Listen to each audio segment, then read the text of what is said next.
দর্শক সচিবালয় মুহূর্তে কথা বলছেন শিক্ষামন্ত্রী আনম ও এহসানুল হক মিলন। আমরা সরাসরি যুক্ত হচ্ছি তার বক্তব্যে।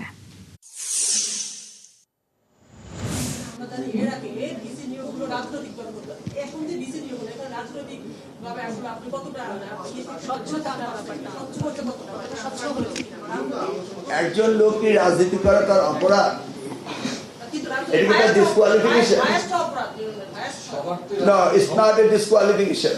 আমি প্রত্যেকটা ভিসি তাদের ক্রেডেনশিয়াল চেক করেছি, করে তার সাইটেশন, কোটেশন, তার গুগল সার্চ, তার পিএইচডি, পোস্ট ডক, এমফিল সবগুলিকে ক্যাটাগরি করে যারা হাইস্ট পারফরমেন্স করেছে সেই হাইস্ট পারফরমারকেই আমি বিশ্ববিদ্যালয় অনুযায়ী দিয়েছি।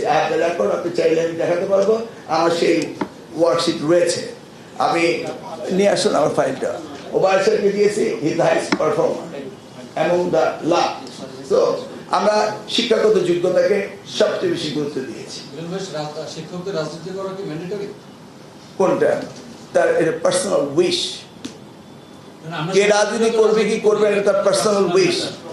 কেউ কাউকে ম্যান্ডেটরি রাজনীতিতে আনতে পারে, নিদার ডু আই। এই কোশ্চেনটা বোধ হয় এটা পার্সোনাল বিষয়, এটা নিয়ে তো আমাকে কোশ্চেন করার কারণ নেই। It's a personal matter. রাজনীতি আপনিও করেন না, শিক্ষক সবাই।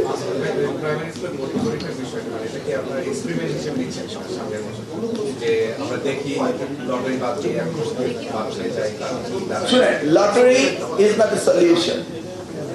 অ্যাবসলিউটলি। আপনি মেধাকে কোন ব্যারোমিটারে জাস্টিফাই করবেন সেটা পরের ব্যাপার, কিন্তু lottery is not a solution for it. আর কোন প্রশ্ন আছে?